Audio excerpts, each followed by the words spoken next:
Good time zones, my Sakonauts. I'm Sako Tumi, also known as the Witch of Tylwyth Teg, and today we are talking about purification in The House Witch by Arin Murphy-Hiscock.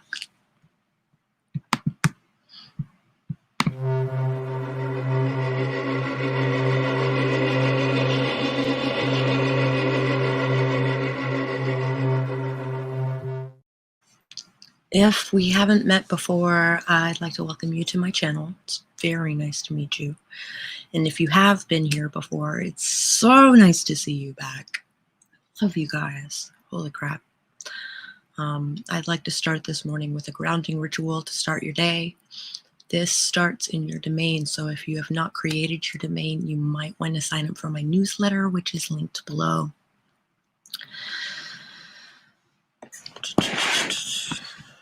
I don't have my mic, so this is going to be interesting.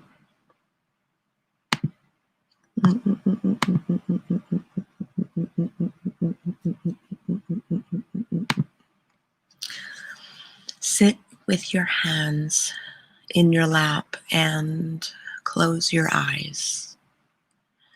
Take a deep breath in through your nose and hold it for a moment. And as you let it out completely through your mouth, let go of the tension from the night and the grogginess of the morning. Take another deep breath in. As you breathe in, imagine you are breathing in pure love. As you breathe out, imagine you are breathing out forgiveness. Take a third deep breath in, and as you do so, imagine a light coming in at the top of your head. It enters at the top of your head and it spreads down over your face, neck, and shoulders. This cleansing light now expands along your back, down your legs, and out through your feet. It is as if cleansing light is a constant flow of soothing energy entering from your head and passing out through the arches of your feet. It is, you are just outside the door of your domain. The air is crisp and cool. The evergreens sway slightly in the breeze, and the ground has a large patch of moss at your feet. Step barefoot onto the moss. Feel how soft it is. Feel the solid ground underneath. That light coming into your head can now be translated into energy that you can send out your feet. Convert the light into roots and send the roots out the bottoms of your feet and deep into the earth, as deep as you can. The soil is fresh, easy to toil, easy to carve a path down. Feel how anchored you are, how close to the earth. Reach as far down as you can. The earth hugs your roots comfortably, no matter how sharp or curly, no matter how many times they split off. Slowly pull the roots back up the way they came. Your roots slither through the dark, the soil filling in its wake. Pull the roots back into your feet, convert it back to the light, and let the light filter through you and out the top of your head. Take one more deep breath in and begin to wiggle your fingers and toes. When you are ready, open your eyes.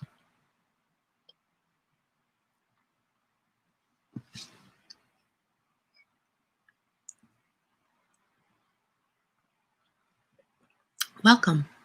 If you are just joining us, we just did our morning grounding ritual. If you are interested in more meditations like this one, but maybe a little more exploratory, you might want to look at subscribing to my Patreon, where I will be releasing 2 a month to help you on your supernatural and spiritual journey.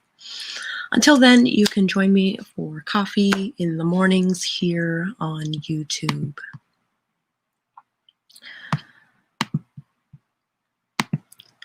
Good morning, Spence. And Nicole, good glorious morning to you. Hi, Jace, I hope you're feeling better. And Christina, much hearts. If you blip out, I totally understand. Okay. Oh, right. Usually I pull a card. Hold on. I need to fetch my deck. I've been pulling a card from the Mystic Mondays deck, which is a self-care deck. 1 card pull is more than enough content.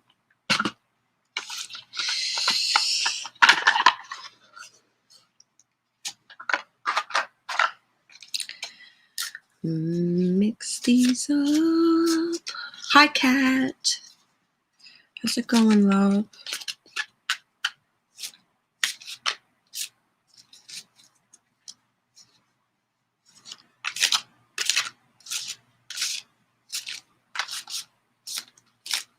Okay. That was a pretty good shuffle. The 7 of Cups.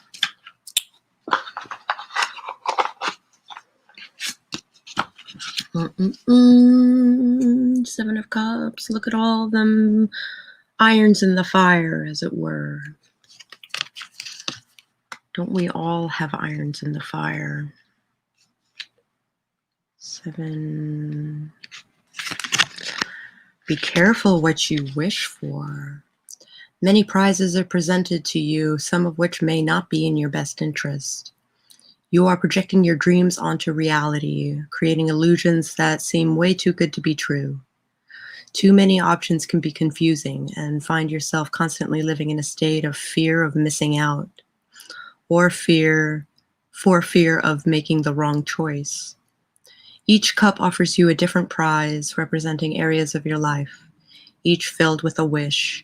However, it does not promise a positive result. Be clear on what your long-term visions are, so that whichever cup you choose brings you closer to your goals. Temptation is offering vices that are hard to ignore. These choices, however, can come with long-term consequences, so weigh your pros and cons if you choose to indulge.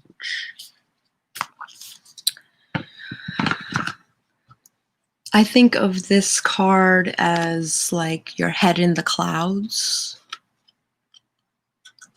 They can be distracting, but I tend to think of this as like more distracting than anything else. But having all these goals, figure out what is important to you and kind of prioritize them. If you're anything like me, you have a bazillion irons in the fire. Just figure out which ones are most important. Good morning, Orla.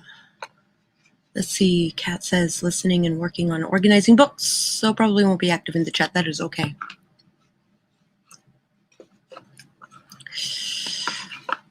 Hello, Orla. Hello, Jenny. Good to see you guys. Oh, Raven isn't doing so hot.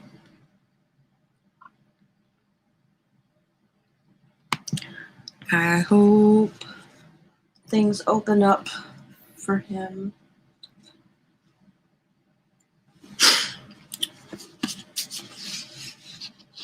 So today we are talking about purification, just in case you missed that.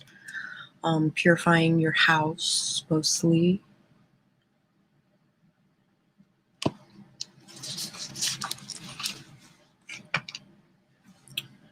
More coffee.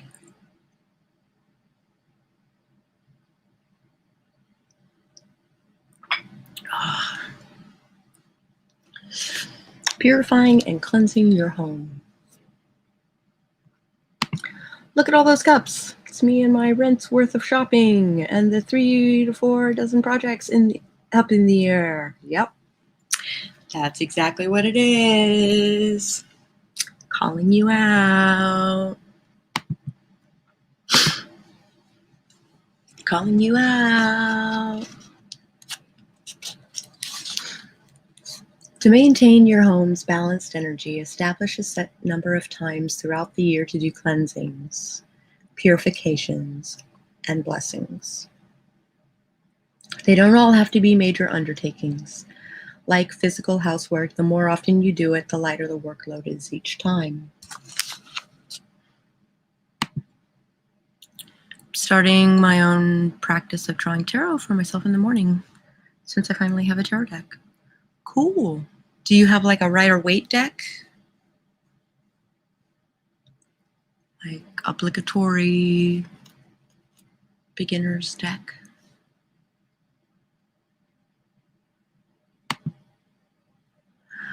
Do tell. Daily research practice is a really great way of getting good fast.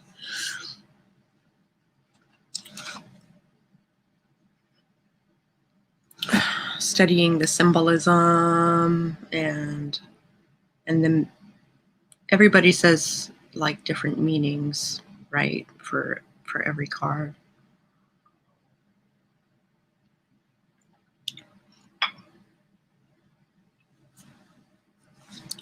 You may choose to vary the schedule of purification, that is.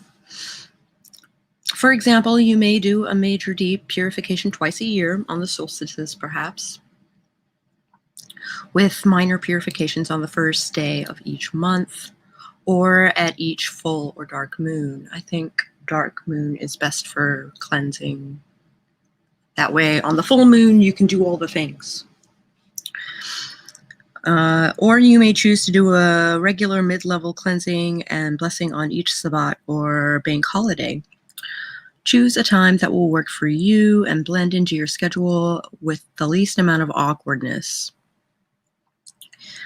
If you prefer your spiritual or energy work to be associated with the moon phases or holy days, schedule your house purifications around those times.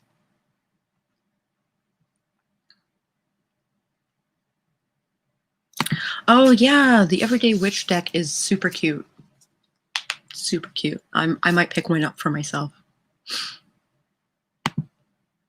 I try not to buy decks for myself, but I can't help it. Which is probably why half of them are like for art only.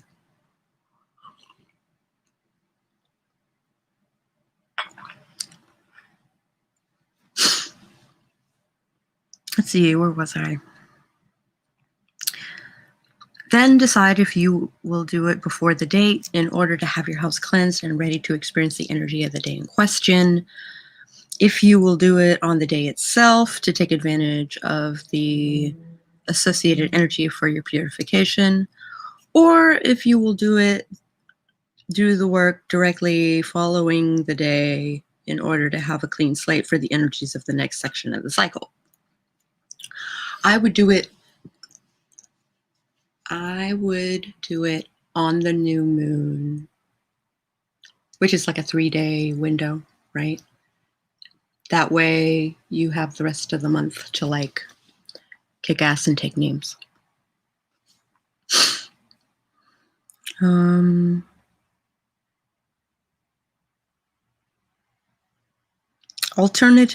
Alternately, perhaps you function best on a regular calendar type schedule. Planning a regular purification on the same date every month will help you keep the rhythm. There is no right or wrong way. Do what makes sense to you and what feels right. The point is to do it regularly as your space requires and your schedule allows. The frequency of purification and cleansing depends on the energy of your home, which is one of the reasons the previous evaluation exercise was suggested. If your home sees heavy traffic from visitors or heavy emotional situations, it may be best to purify more often than if you live alone. That's why I've never owned one. I got into my head that you don't touch someone else's deck and they work better if they're gifts. Yep, pretty much. Charlie is still sleeping.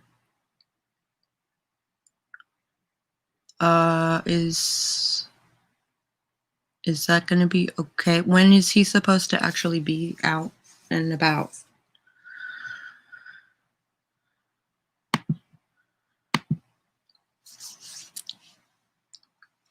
I'm starting to get concerned for Charlie. Let's see, where was I? If your home sees heavy traffic, yada, yada, yada, you may find that certain rooms respond better to specific techniques, and that's fine. Use the technique that works best in the room you are purifying. It may be a bit more work to switch techniques if you're doing a full house purification, but in the long run, it's best for the overall energy of the home. The point is to be as effective and efficient as possible. And while changing techniques may take a bit more time, it promotes a smoother household, which in turn affects everything done inside it. Here are some techniques.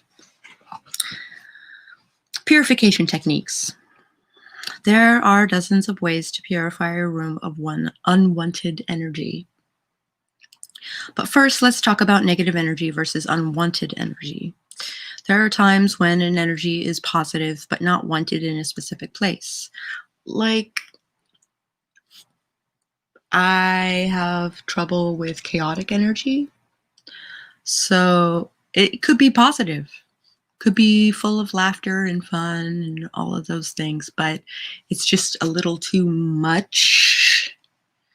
So I work on making my space very peaceful, very, very calm and comforting, especially in my blanket fort.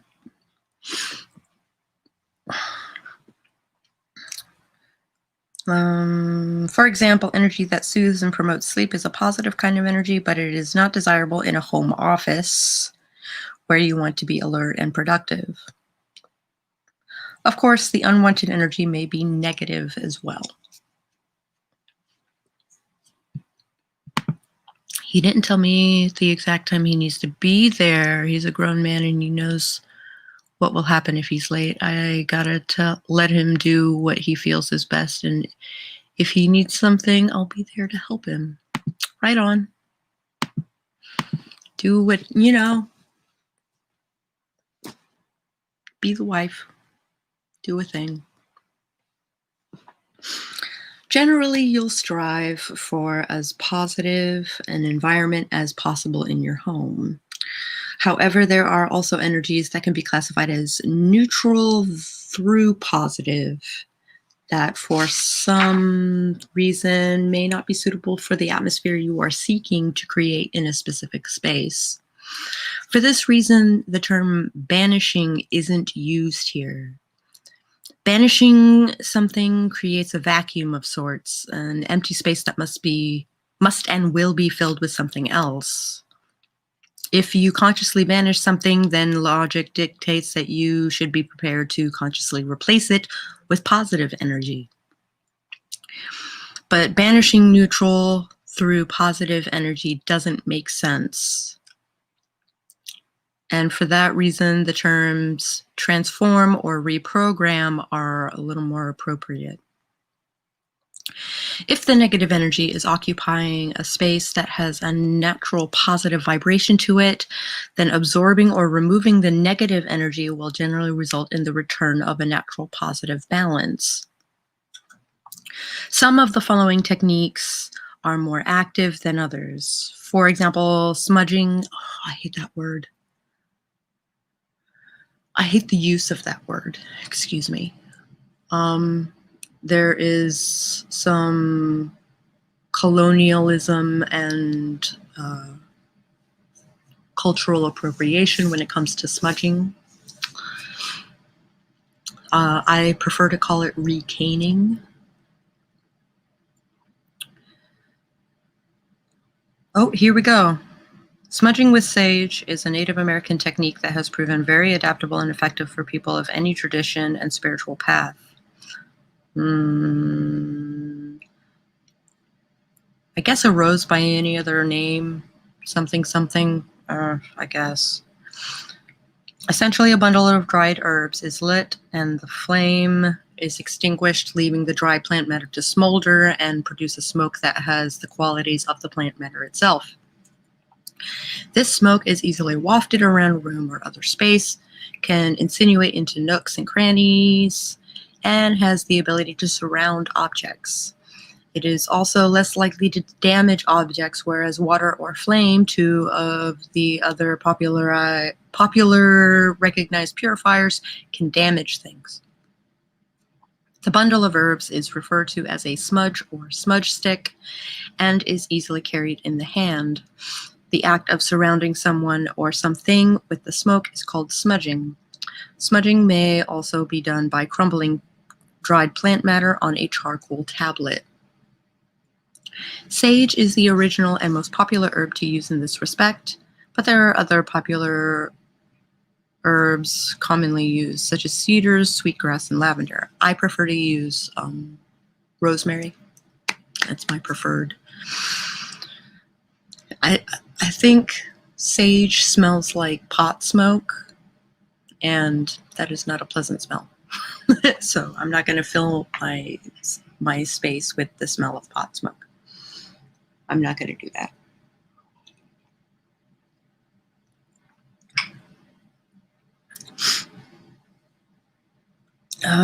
These 4 herbs generally encourage a calm atmosphere with positive energy. Lavender is also a really good one, but it takes a lot, and I don't have a lot of lavender. I would have to buy,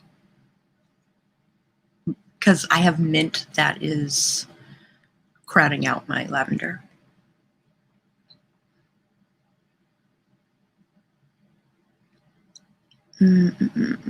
Positive energy. Sage and cedar in particular are considered sacred herbs in the Native American traditions.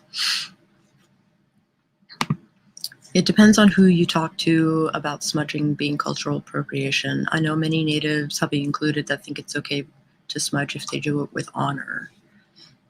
Well, define doing it with honor, right? What does that mean?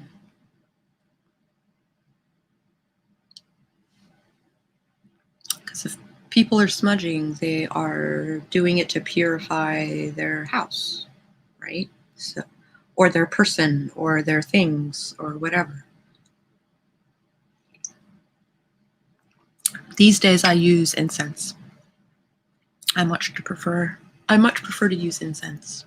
I think it smells better. And the incense itself is sacred because it sits in the shrine forever.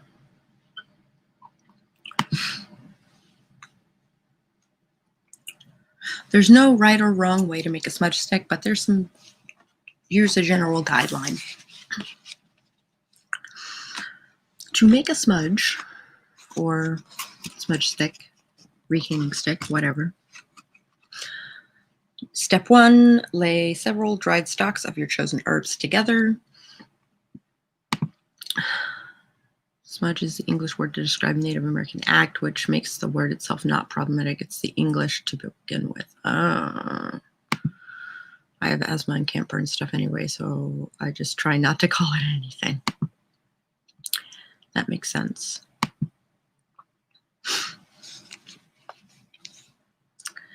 Step 2, slip a length of natural undyed cotton string under one end of the bundle and begin wrapping the stalks, crisscrossing the string over and under the bundle, tying it at various intervals. Wrap it firmly, but not so tightly that the stalks are completely crushed together, because air needs to get in to circulate in the bundle in order to maintain the smoldering process. Step 3, tie the ends of the string firmly at the other end of the bundle. Wrapping and tying the smudge in this way allows the bundle to stay tied when you are when you begin burning it and when the string at the end burns through. Don't worry if bits of dried herb break off as you wrap the smudge. Other things to remember when you're making a smudge. Emotionally prepare yourself for another 2-hour deep dive project about smudging. Stalks that are too thick will not burn well. Stalks that are too thin will snap when you wrap the bundle. Don't make a bundle that is more than 1.5 inches in diameter. Once it's wrapped and tied, it will be difficult to keep smoldering. It will snuff out if it's any thicker than... Yay. If you prefer, you may harvest your own fresh herbs and wrap them while fresh, and then hang the bundle in a well-ventilated place to dry thoroughly, which is what I do.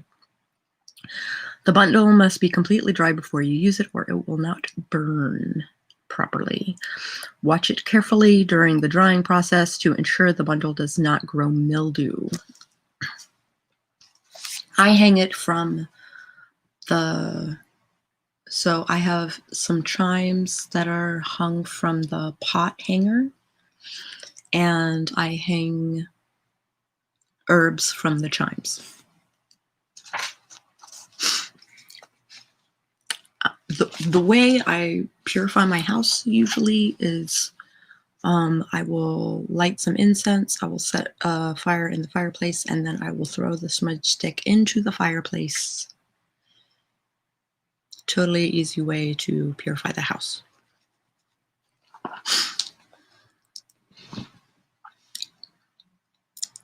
How to use it. When you smudge, do so with awareness, sensitivity, and respect for the act while visualizing your goal.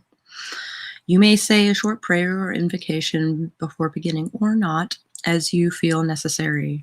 Something as simple as sage or whatever single herb or combination of herbs you are using. I call upon your sacred energy to cleanse this place. It can work. Light one end of the smudge by touching it to a flame and make sure the smudge has caught well before gently blowing the flame out. This works for incense as well. You light the incense, make sure that it's caught. Make sure you get a good ember on it. Blow it out. Put it where it's going to burn. The ends of the dry herbs should still glow red and give off smoke. Air needs to move through the smudge to keep it smoldering, and you can facilitate this by fanning the smoke gently with your free hand or a fan. Witches who are particularly big on fancy schmancy tools, they use like a wand that has feathers on it to like fan it out. I think that is white privilege at a peak, I think. Because those wands are not cheap. They are not cheap, and they are not easy to make, in my opinion.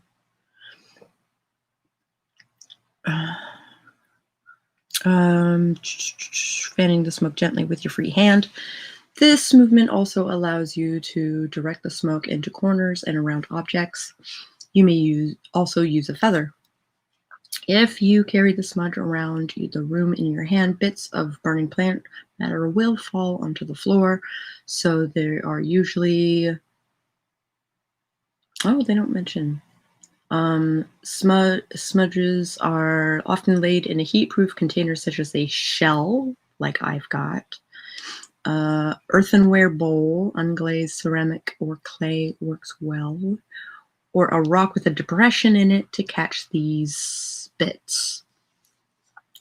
Smudging may also be used to purify an object before use to clear accumulated energy from a tool. If you buy something from the internet, I strongly recommend cleansing it when you get it. Especially if you order your things from Wish, because everything stinks of child labor and slave labor, basically. The entire smudge will need not be used. I have like 2 of them that are partly lit or partly burnt, because I got a fancy schmancy one for spell casting from the lady who sent me my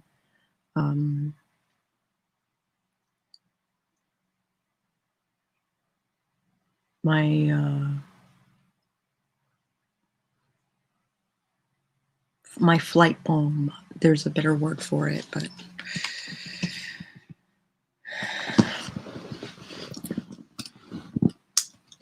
for liminal stuff. I don't like to use bundles. I like to use charcoal and loose herbs, but that's personal preference. Absolutely.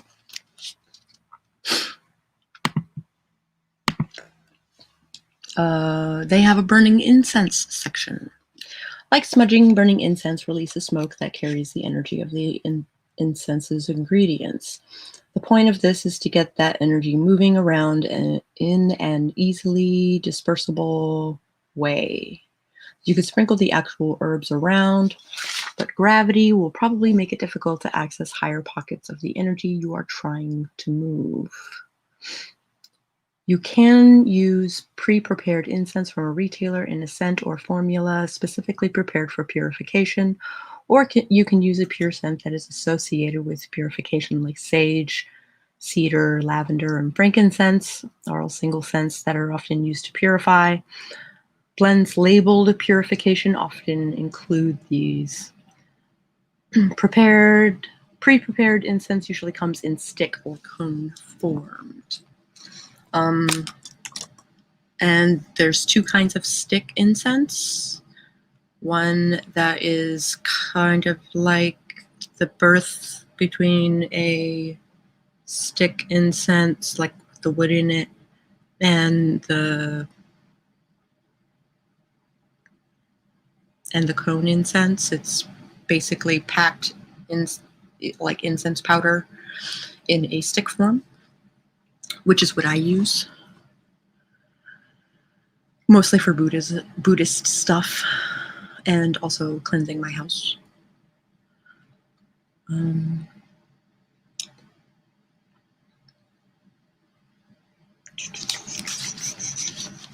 You can use, let's see, stick incense can be made in one of 2 ways.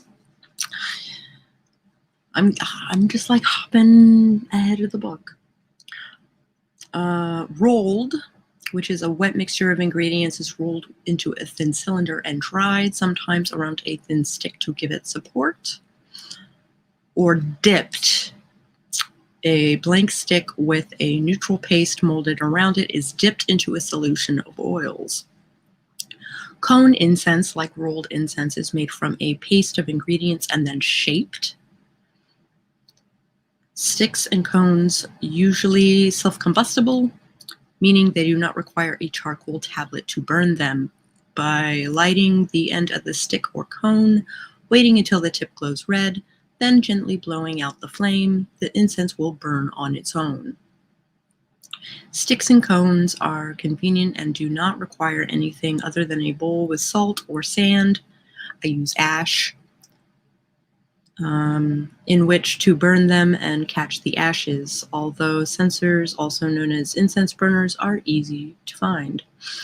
Censers for sticks are usually long, curved, flat pieces of stone or wood with tiny holes at one end into which sticks are inserted, which hold the stick at an angle so the ash falls onto the burner.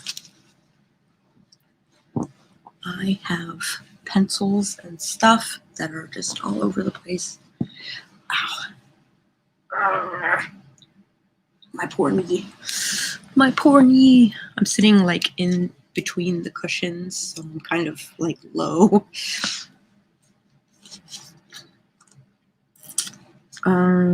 Loose incense, like resin, I'm assuming. Loose incense is literally that, a blend of roughly ground or chopped plant matter or resin that must be burned on a charcoal tablet in order to release its energy in the form of smoke. This is the easiest kind to make at home, and it can be made in almost any proportion, mostly from ingredients in your pantry or spice cabinet. Here are some commonly found kitchen herbs that you can use in a purifying incense. Cinnamon, clove. So I smoke clove cigarettes, so that I do like a cleansing ritual with my cigarettes. Rosemary, sage, and thyme. You can also find things in your garden like lavender and rose, which you can dry and then add to the incense. Alternatively, you can use the essential oil of any of these ingredients and add a couple of drops to the dry ingredients and mix it all together well. Burning dry herbs never smells like the essential oil or dry herb itself in a bottle. In fact, it can smell pretty much like burning leaves or grass, which isn't always pleasant. To offset the burning leaf smell, you can add resins, as resins tend to have a sweeter smell than dried plant matter does. You'll have to purchase resins like the following, but they can really make your incense extra special. I have a friend who specifically does resin for her Roman stuff.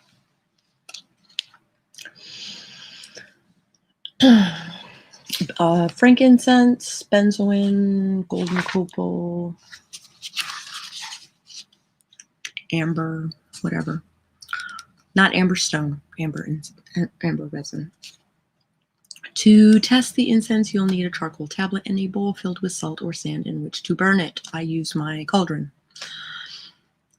Light the charcoal tablet by holding the edge of it to a flame. Be careful, it can ignite quickly. You may want to use tweezers or small tongs to hold it safely. When the charcoal begins to spark, put it down in the salt or sand-filled pool. When the sparks have finished traveling across the surface of the tablet and the charcoal begins to glow red in patches, it is ready. Take a pinch of your incense and place it onto the charcoal. Observe how it reacts so that you'll be prepared for it when you first use it in a larger quantity. Don't put more than a teaspoon of loose incense on the charcoal tablet at a time, or you may smother the charcoal as well as have to open a window to clear out some of the smoke. It's a good idea to have an extra bowl of sand to dump on top of the charcoal tablet if you need to extinguish it quickly. Be careful, sometimes charcoal will continue to smolder. To make sure it's really out, pour water over it. He's up and in the shower. He knows what he's doing. If I would have woke him, I would have gotten Grumpy Bear Po, indeed, instead of Charlie. But if he was still in bed at 10, I would have at least texted him. Yeah. Sweetie.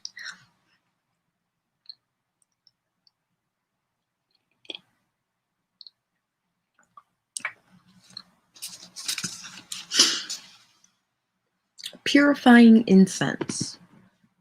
Blending your own purifying incense means you're using exactly the kind of energies you want to use in your house. And when you do it with clear intent and awareness, you're adding an extra dimension of personal energy to the process, keying it to your home and family and spiritual practice. Here's a basic recipe for some loose purifying incense.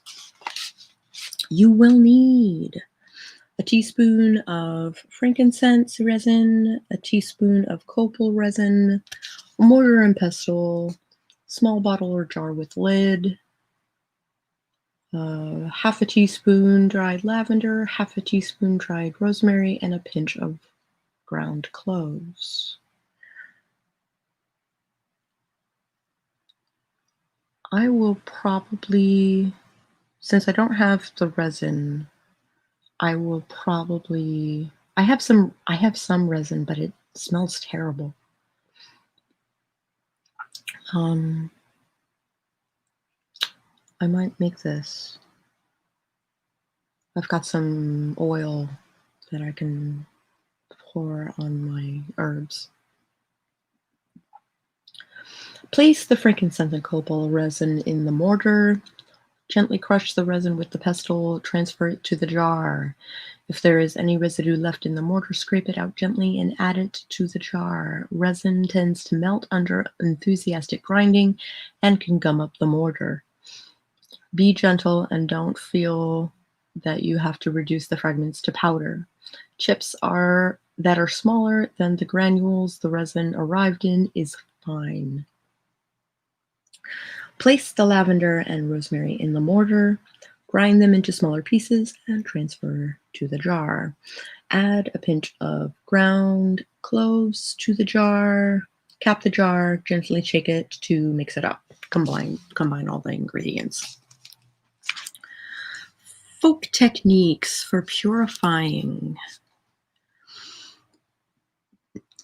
Tradition and folklore provide dozens of ways to clear bad luck, negative energy, bad feelings, and unwanted nasties from rooms and other places. Common and popular purification techniques include burning candles, a slice of onion left on a saucer in the center of the room to absorb negative energy. I don't want my house smelling like onions, so I'll pass on that. A slice of lemon left on a saucer in the center of the room to absorb negative energy. A bowl of water left to absorb unwanted energy. Stones programmed to absorb unwanted energy, such as clear quartz or sometimes you can do it with amethyst, but I think of amethyst as kind of like adding gasoline to an already burning fire.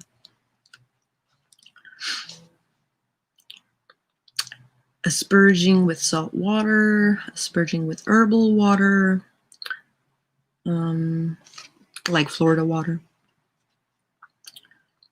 Sprinkling salt around a room and vacuuming it up later. Sprinkling powdered or ground herbs around a room and vacuuming it up later. Dispersing essential oil into the air via an aromatherapy jar. And hanging strings of garlic or onions in the kitchen to absorb negative energy. Here is a room purification ritual. It's important to note that such terms such as purify, cleanse, and bless are often used interchangeably, but they do mean slightly different things. To cleanse something means to remove the physical dirt from it with the intent to remove any associated energy influence.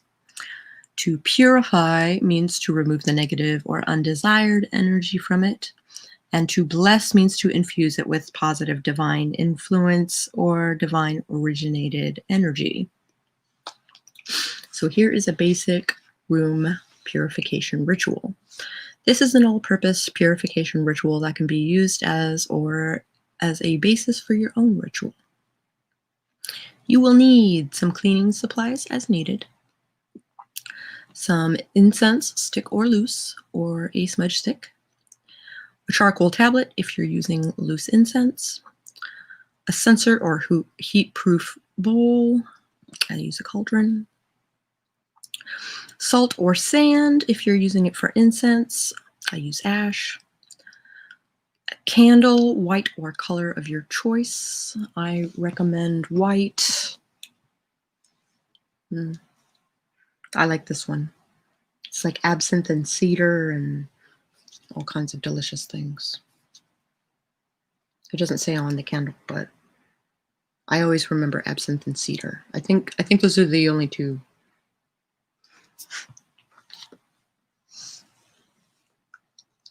There was hair and dust in the candle. Okay. Candle holder and matches or a lighter. Begin by physically cleaning the space. Tidy the room, put things in their place or return them to their original places in other rooms, etc. Then vacuum, sweep, dust, polish, do whatever you need to do to remove physical dirt. It can be as thorough as you feel it needs to be. Purify the room by burning a teaspoon of your favorite purifying incense or use the recipe in this chapter on a charcoal tablet. Alternatively, use a stick of purchased incense in a purifying scent or use a smudge stick, homemade or purchased. As you light it, say, "I light this incense to purify this space." Place the bowl or censer in the middle of the room and let the smoke fill the space. More incense is not necessarily better. A single small spoonful can produce billows of smoke depending on the blend you are using. Make sure you test the blend beforehand. If you like, you can walk around the room in a counterclockwise direction to help disperse the smoke through the space. Counterclockwise being a banishing ritual, which is really interesting because doesn't she specify like banishing no bueno? Or if you're going to banish, put in positive energy afterward. Counterclockwise movement is associated with banishing or undoing something. There I go, hopping ahead of the book again. Allow the incense to purify the room for as long as you feel it necessary. It may take anywhere between a few minutes to a few hours. Don't worry about keeping the incense burning all that time. Let the energies released with the original spoonful or stick do their work. If you sense that it will take longer than the initial burn time, check on the room or space after an hour or after the incense has finished burning or once the smoke is cleared to evaluate whether you need to burn more incense or follow up with another purifying technique. When the space feels purified, light the candle and place it in the middle of the space saying, "I light this flame to bless this space," and allow it to burn down. If you plan to purify a space for the first time or for the first time in a long time, do all three of them in order. Begin by cleansing the room, then purify it, and finally ask spirit or your concept of the divine or your spiritual hearth to bless it. For the less intense maintenance rituals, you may choose to do the purification alone. For a touch of spiritual energy as the mood or desire strikes you, the blessing is ideal. Energy maintenance in your home. The term, I tend to jump the gun as well. Yeah. How am I just noticing your earrings? They are stunning. You are stunning. No, you. I had them sitting on the ottoman, so I thought I would spruce myself up just a little bit.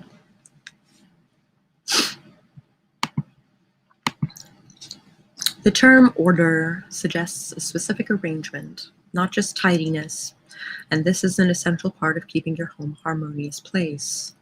The kind of energy created by the interaction of your furniture and possessions can be changed or otherwise affected by rearranging it or altering the contents of the room.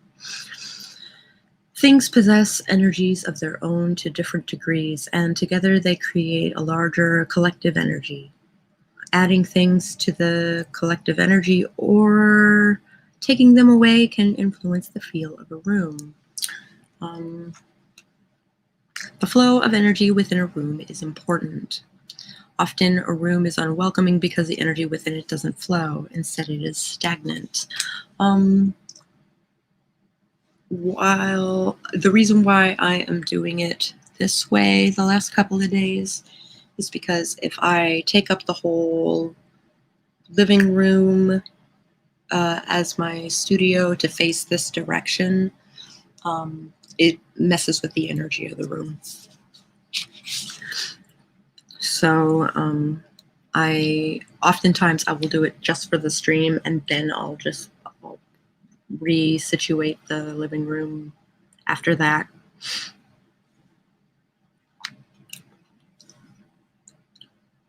The flow of an energy within a room is important. Often a room is unwelcoming because the energy within it doesn't flow. Instead, it is stagnant, right? If you don't sense how this happens, either by deliberate energy sensing or a vague feeling concerning the room, try standing in the doorway to the room and looking in. Where are your eyes drawn right away? What path do they trace if they don't deliberately turn them in one direction or another? Chances are good that's the path of energy the room takes too. Chances are good that's the path the energy of the room takes too. Oh, okay. I get it. If your eyes don't naturally move around the room, the energy probably doesn't either. If there's an area that is unused, despite having chairs or other furniture and equipment provided, the flow of the energy through the room may not reach there, or it may be blocked by something. To attract or encourage certain kinds of energy, place objects or symbols associated with that energy in key areas. This can be a major rearrangement or something unobtrusive. You can place small images that carry or represent desired energy in corners or nooks and crannies. A small image of a bee in a dead corner, for example, can help keep it vibrant, for the bee is a symbol of activity, community, and industry. Then we get into Magic of the Hearth, which I think will be tomorrow. How do you guys feel about cleansing the energy in your spaces with this new information? With smudging or with incense or blessing with candles? I will probably handle that today. Probably. I also needed to break down the Christmas tree and take care of all the Christmas decorations.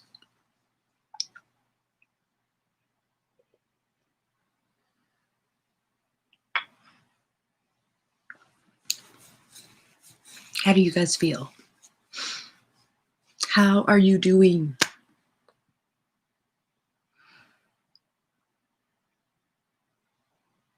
It's not much different from what I've always done.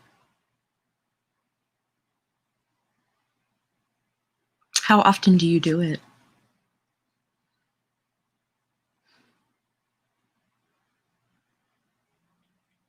I just noticed that this book was published in 2018 and the issue with smudging didn't come about until 2019. I thought it came about way earlier than that. I learned the term recaning in 2015. I'm still overwhelmed by the physical clutter in my home. That is a daunting task in and of itself.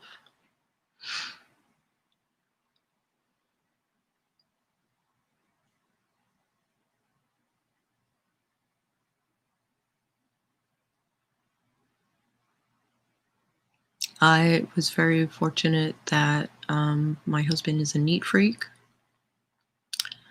I've learned that I'm allergic to several cleansing options. I'll stick with candles and the broom thing, when my actual stuff is cleaned up. I cleanse once a month unless I feel it needs it sooner for some reason. Cool. Monthly sounds good.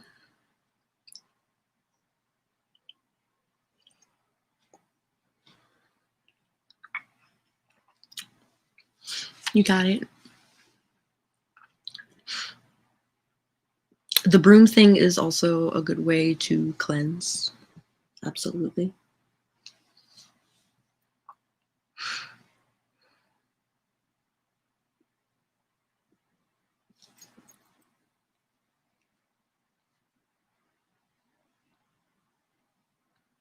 Yeah. With like a besom or just a broom, just a plain Jane broom. I'm going to spend 45 minutes per cleaning in each room with 15 minutes of me just face planting in between. I feel you, Spence. I feel you.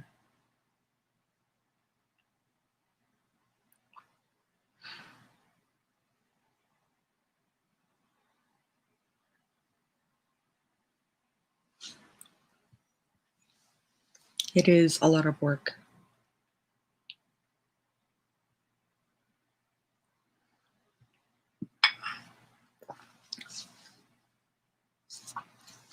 Surprisingly, banging on a pan with wooden spoon works too, especially when you are, or ringing a bell. That will also do it. But yes, there is a meme cartoon like I am this kind of witch, where she's like banging on a bat saying, "Get the fuck out."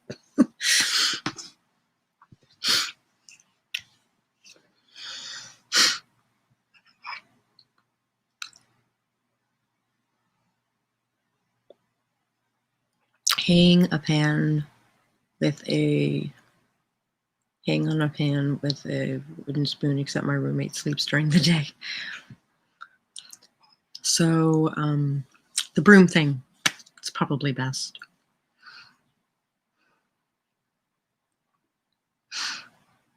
I think I know what you meant. Bang on a pan. Twang, twang, twang, twang, twang, twang, twang.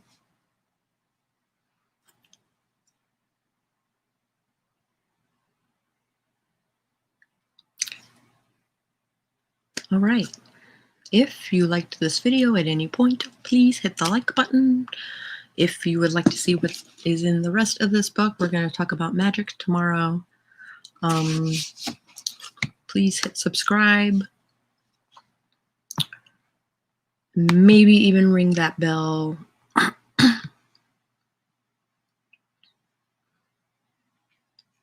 On the off chance that YouTube might notify you.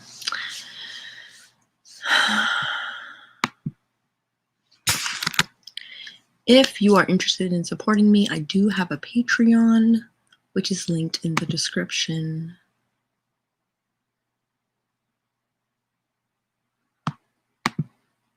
There's a flow problem in this apartment and not enough space and not enough storage, and we're all natural slobs, and Mr. Spence has been ill, so there's a lot of BS I gotta cleanse here today. Yeah. Most importantly, after cleaning and removing negative energy, you have to immediately replace it with positive, or else anything at all could fill the void left. Yep. Absolutely. Whatever energy enters next is pretty much what it's going to be.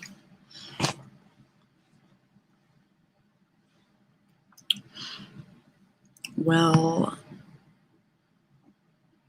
thank you all for joining me. I will catch you guys on the flip side, being the Discord, probably.